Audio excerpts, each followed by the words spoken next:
Xero Shoes, just believe it or not, made one of the sickest training shoes, and I don't even think they meant to do it.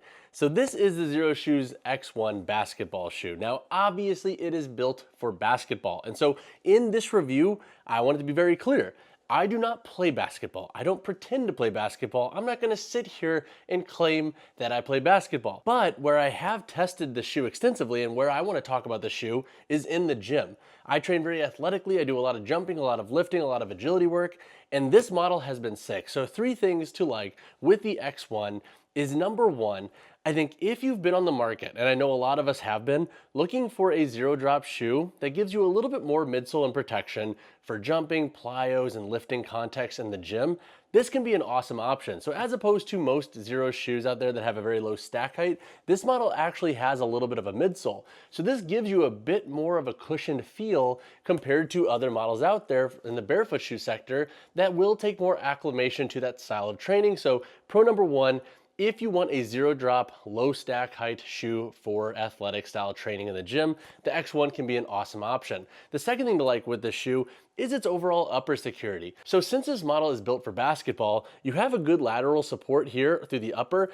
and a good medial support. So when it comes to locking you down for multi-directional work or any form of movement like power clean where you're gonna be spreading the feet and catching weight, this model has done an exceptional job. You also have a slightly higher boot back here. So when it comes to just giving you a nice lockdown when training, this model excels for that as well. The third thing to like with the shoe, and I'm gonna blend two things together, is number one, the outsole tread. It shouldn't surprise you that since it's a basketball shoe, it has really good grip. On every surface in the gym, this model has excelled really well. We have a herringbone tread patterning, some breaks here at the forefoot and the base of the heel to give you additional flexibility. And then you also have a slightly wider toe box. And what I like about this shoe is that the toe box isn't so wide to where you really feel like you're swimming in it or losing out on security as a whole, especially if your foot runs a little bit too narrow compared to the mold or laster width of the shoe. So overall, the X1 has been a phenomenal model in the gym. If you want a shoe that has a low stack for lifting and cross training, I would say give these a look, and that is something I never thought I would be saying from Xero Shoes. But now let's talk about a couple of cons that I have with this model. So two cons that I have with this shoe is number one,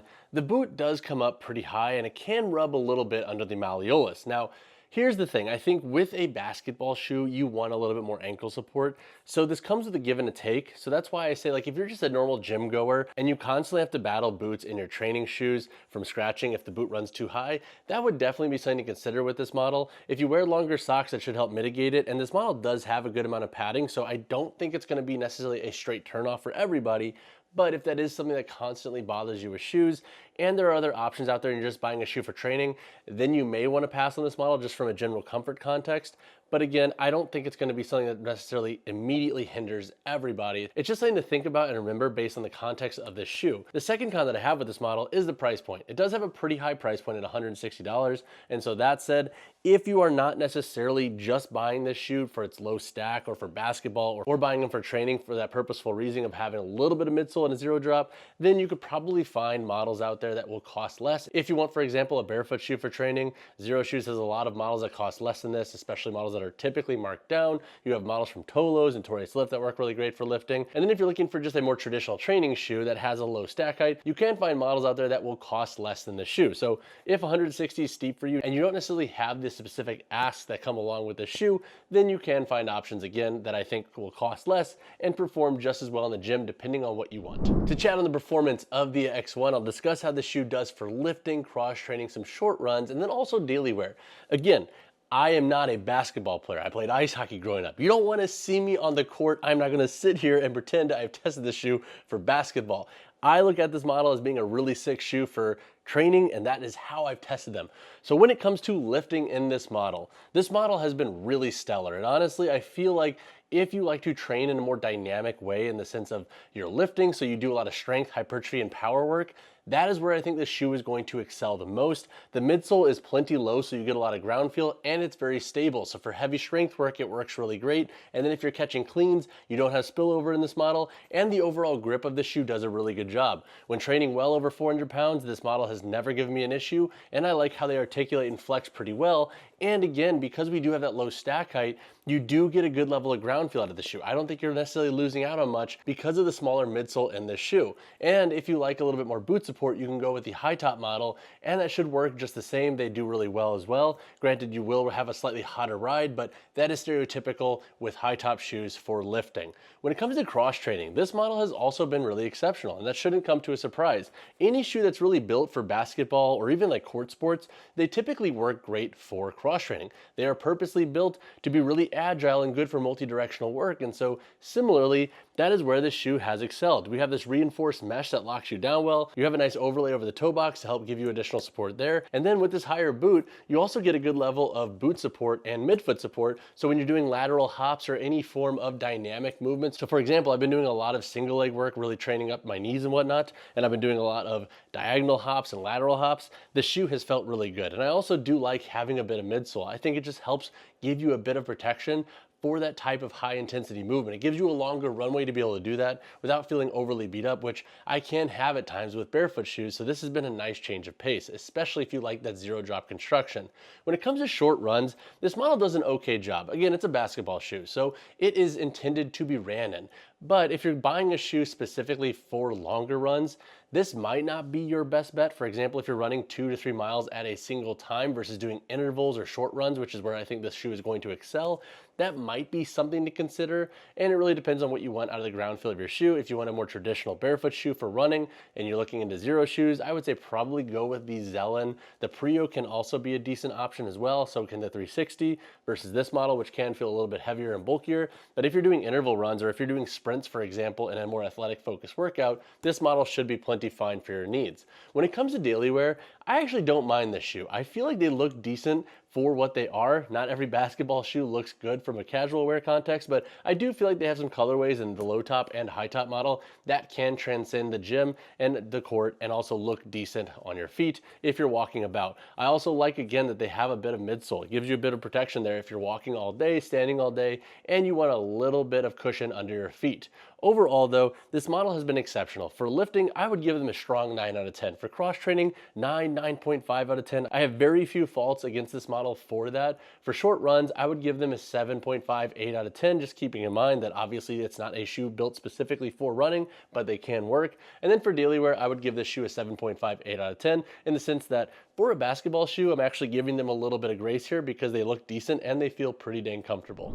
All right, so now let's answer the question, who should buy these Xero Shoes X1? Number one, I think if you're a basketball player and you've been looking for that barefoot / zero drop shoe that's gonna protect your feet a little bit, obviously I think the shoe can make a lot of sense. Number two, I think if you're somebody that, again, similar to that basketball player asked here, has wanted a little bit of midsole for more of their zero drop or like more barefoot shoe-esque training in the gym for lifting and cross training, this model, I'm telling you, can be a really good option to go with. Similarly to the Ultra Solstice XT3, which also has a zero drop and slightly lower stack height, but a slightly more plusher ride, this is gonna give you a slightly more dense ride. So I think it could be a bit better for lifting context if that is something you're after. Number three, I think if you are big on having a shoe that's just really well rounded for both training, sprints, and any form of athletic style movement in the gym, that's where the shoe I think is also gonna make a lot of sense with its grip, its upper security, and its overall density and ride. And now who should pass on this shoe?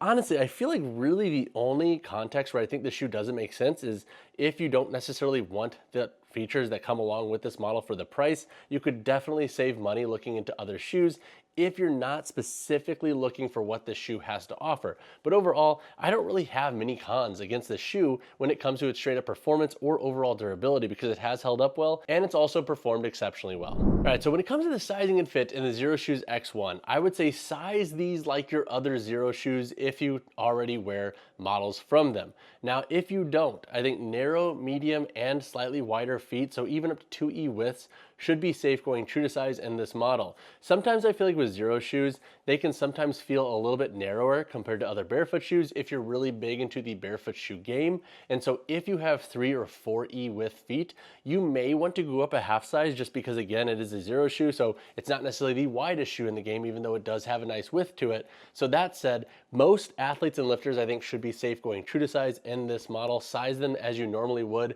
with your Xero shoes or your traditional Nikes, Adidas, etc. etc. And then if you have an exceptionally wide foot, or if you just want to really hedge your bets on toe box room, go up a half size. I think that'll be a safe call in this model in both the low top and high top shoe. All right, a quick little toe box comparison of the X1 versus a couple of other barefoot shoes that I like for training. So we have the Vivo Barefoot Primus Knit Trail over here, and then we also have the Avances Apex Power. So when it comes to just overall forefoot widths, the Avances and Vivo model are slightly wider than the Xero Shoes X1. But again, this shouldn't really surprise you if you're traditionally wearing Xero shoes. They do typically have a slightly narrower forefoot width compared to some of these other models. But overall, I don't think that's going to hinder most folks, but hopefully this can help give you additional context into the widths of these three different shoes toe boxes and what could be best for you. All right, so when it comes to the weight, heel, toe drop, and insole in the X1, for my size 10 shoe here, we have a weight of 12.30 ounces. The heel to toe drop of the shoe sits at 0 millimeters, and it does have a thin foam removable insole. All right, so I want to do a quick little comparison of the high top versus the low top here and kind of show you the boot heights, but also just discuss where I would use each of these in the context of both sports and then also in the gym.